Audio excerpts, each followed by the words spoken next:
The universe is on the side of justice. The universe is on the side of justice. The universe is on the side of justice. The universe is on the side of justice. The universe is on the side of justice. The universe is on the side of justice. Good morning, gentlemen. Good morning. Show of hands if you have gone through our 2-day workshop. All right. So, it's a pleasure and honor to stand here before you once again. Thank you very much for allowing us to be here with you. The reason why we came to you at any point in time is because of the curriculum that was given to us. Because of a conversation that was started by Dr. Martin Luther King and passed on to someone else around the next movement that they were going to do after the Poor People's Campaign of Chicago. It was to internationalize and institutionalize nonviolence education. Because the power that people possess when they find an alternative to dealing with their conflicts in a constructive, intelligent way that doesn't bring forth greater future conflicts.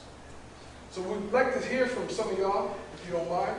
Just open up the space in the spirit of the movement, because it's these types of messages that I'm sure that this young man is going to share to help so many other people get through those difficult moments, those dark moments, when they can't see any light or believe that the sun is going to come.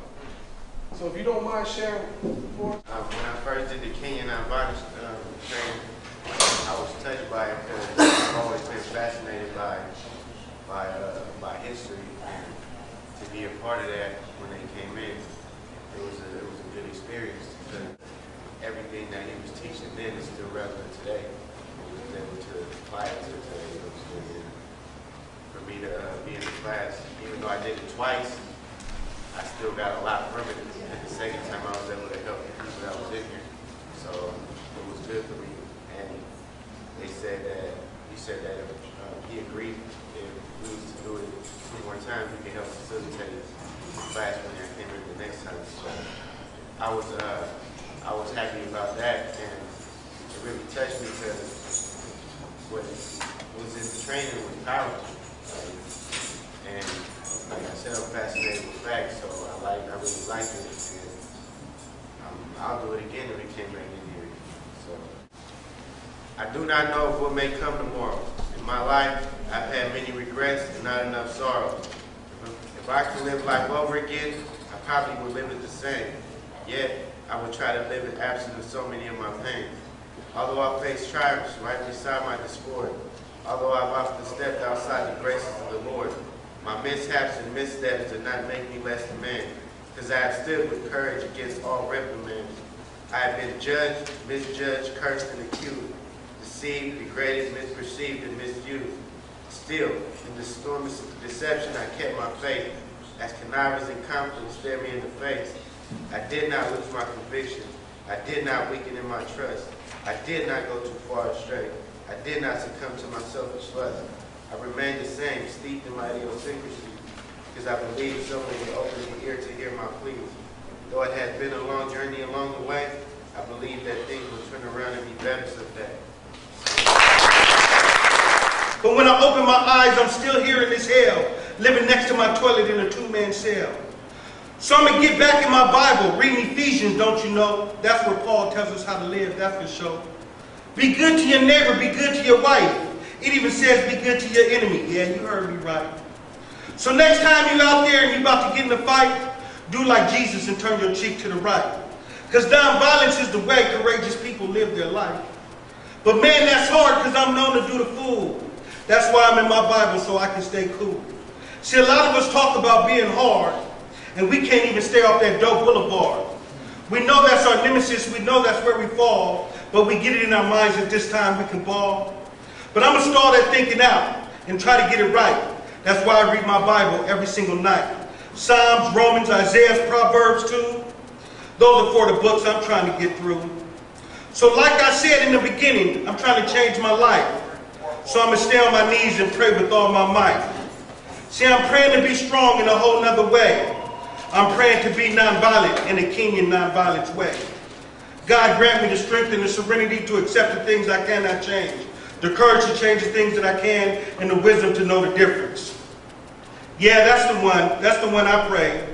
They say all I got to do is stay clean and nonviolent for today. So let's give it up for a nonviolent Kingian way. I thought this storm would never end. Now blizzard is coming in. And I'm wounded with all this sin from the drum that I'm left with. Every time a task is done, a new one comes like the sun. Guess my life will have no fun, so I am the chosen one. I was meant to be tested, meant to get these great blessings, meant to have some stress, meant to have some success. No need for second guess because all in life is meant. So I don't live with regrets because all in life is meant. I notice my self-worth. It's not a jail or a hearse. The prophet inspires mine, so I'm here to share a verse. And though at times it might hurt, no need to band-aid, because prideful endeavors can lead to an early grave. The truth is sure to blaze, so donate time for your speech. Put it in layman terms, pay attention while I preach. I'm known to shake some seats, my words be shaking some noise. Sometimes I ask myself why, where the hell did I go wrong? Was I injected with a virus to send my life in spirals? Or was I meant to go through it for some guys just like me? Ain't trying to be an idol, but surviving the best. So I'm gonna push it to the limit until they take my last breath. Making good use of this time, and I pray that this is my last time, serving time, for making poor use of my time by wasting time. Time has its own time. Time does not wait. Time is always on time. Time is never late. Even when we're stuck, stagnated, frozen in time, time keeps on non-stop. Every second, every minute, every hour, every day, every week, every month, year, decade, century, millennium, time after time and time again. Every cliche that expounds upon time, the word time, every letter that spells the word time. Time is an item, I-T-E-M, that will emit, E-M-I-T, the smallest denomination of currency, or a very small creature, might, M-I-T-E. That's also the amount of faith, a mighty faith, that we can put towards ourselves so we can stay out of this place. Serving time after precious time. Time is priceless, not like Timex or Rolex, those pricey items of time. No price tag on my time, not this time. The good book speaks of times in which we can all relate. Ecclesiastes chapter 3, verses 1 through 8. To everything there's a season and a time to every purpose under heaven. A time to be born, a time to die. A time to plant, a time to harvest. A time to kill, a time to heal. A time to break down, a time to build up. A time to weep, a time to laugh. A time to mourn, a time to dance. A time to cast away stones, a time to gather stones together. A time to embrace, a time to refrain from embracing. A time to gain, a time to lose. A time to keep, a time to cast away. A time to rend, a time to sow. A time to keep silence, and a time to speak. And a time for love, a time for hate. A time for war. And family, I tell you, it's last, but it's definitely not the least. The good book says that there is a time for peace. A time for peace. A time for peace. The time for peace is now. The time for peace is now. It is time for peace. Well, son, I tell you, life with me ain't been no crystal stair. It had tacks in it and splinters and boards torn up. In places with no carpet on the floor. Bare, but all the time I've been climbing on, reaching landing, turning corners, and sometimes going in the dark where there ain't been no light. So, boy, don't you stand up there because you find this kind of hard. Don't you fall now, for I still going and I still climbing. And life for me ain't been no crystal stair. Good morning again. Good morning. I don't know if you'll remember last time we were here, I talked a lot about how mornings are a daily conflict for me. I hate mornings. But right now, I gotta tell you all, I'm beaming. It is so good to be back in here, to see some of you all again, see some new faces. For those of you that haven't been through the workshop, we got a real big surprise. Well, I guess it's not really a surprise anymore, but a real special treat. Because Dr. Lafayette is someone who has sacrificed and struggled for all of us for decades and decades, longer than I've been alive. And in our workshops, we talk a lot about our youngsters out in the streets and how much we need to invest in our youth. But we also owe a great debt to those that came before us, to those that struggled, to those that sacrificed so much so that we could be where we're at. And oftentimes we complain a lot about our current situation, and we forget that so many people sacrificed just to get us to where we are today. And we owe it to them to invest in the next generation, so that the generation that comes after them won't have to go through some of the stuff that you all had to go through. So it's a real special treat that we have Dr. Lafayette here with us today. Back in 1999, I was a student, undergraduate student at the University of Rhode Island. And I always wanted to work with Dr. King. He was dead.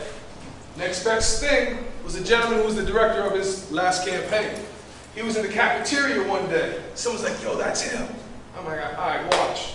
I walked up to him. I said, hello, Dr. Lafayette. My name is Jonathan Lewis, and we're going to be working together. He said, great, come by my office. 6 months later, I found myself in South Africa. A couple months after that, I'm in Mexico. Then I'm in Colombia. Then I'm in Israel and Palestine, in Nigeria, all in the spirit of that last conversation. That was all done because of all the living Nobel Peace Prize laureates of the 20th century. At the end of that century, they wanted to bring forth a decade of nonviolence training and education for the youth around the world. So Dr. Lafayette started traveling on double time, if you will, to different places, trying to institutionalize nonviolence education.